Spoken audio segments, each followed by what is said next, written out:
તો 2025માં મલ્હાર ઠાકરના મૂવીની એન્ટ્રી થઈ ગઈ છે, એટલે ઓલ ધ બેસ્ટ પંડ્યા.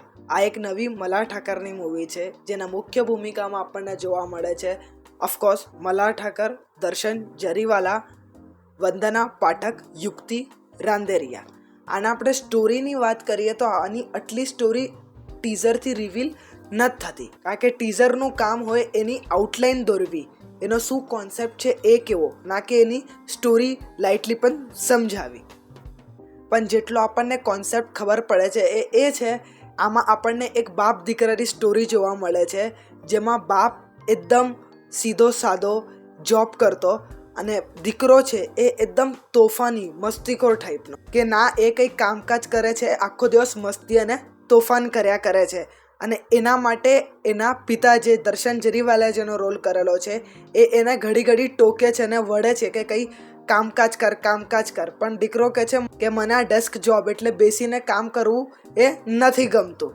અને આ બે વચ્ચે એની માં જેનો રોલ વંદના પાઠકે કરેલો છે એ પીસાઈ જાય છે અને હેરાન થઈ જાય છે અને એકવાર ઘર છોડવાનો પણ નિર્ણય લે છે. એવું આપણને હજી ટીઝરમાં બતાડવામાં આવેલું છે. અમુક આર્ટિકલ વગેરેથી અગર જો આપણે આની સ્ટોરીનું પ્રિડિક્શન કરીએ તો આમાં કંઈક એવું છે કે છોકરો છે એ વકીલાતનું ભણી રહ્યો હોય છે અને બાપા પર એક આરોપ આવે છે અને એ આરોપ એ ખોટો સાબિત નથી કરી શકી રહ્યા.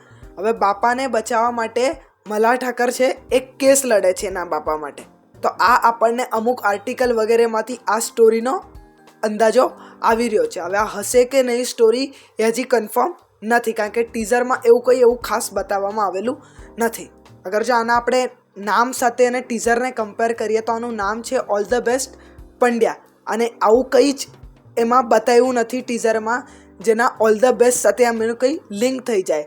એટલે આપણે કહી શકીએ કે સ્ટોરીમાં કંઈ એવું હશે કે પંડ્યા જે અક્ષયનું કેરેક્ટર છે એ એવું કંઈ કામ કરવા જતો હશે જે થોડું ડિફિકલ્ટ છે, એના માટે બધા એ લોકોને ઓલ ધ બેસ્ટ કહી રહ્યા છે. તો આમાં આપણને બાપ અને દીકરાનો એક જોરદાર કેમિસ્ટ્રી જોવા મળશે, કોમેડી એંગલ પણ જોવા મળશે અને ઇમોશનલ એંગલ પણ જોવા મળશે. અને ટીઝરના સ્ટોરીની વાત કરીએ તો એ એવી એક સ્ટોરી છે જે ઓલમોસ્ટ ઘણા બધા રિલેટ કરશે.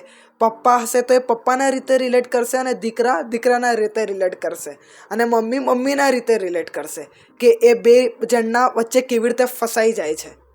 તો હમણાં આપણે આ ટીઝરને એવરેજ કહી શકીએ, કારણ કે આપણે ટીઝર પરથી મૂવીને ન આંકી શકીએ. તો આ મૂવી આવી રહી છે 14મી માર્ચે. તો આગળની વાત આપણે કરીએ ટ્રેલર આવ્યા પછી. તો આજની વિડીયોમાં આટલું જ. મળીએ કે આ બીજા વિડીયોમાં. આવજો. જતાં સબસ્ક્રાઈબ કરતા જજો.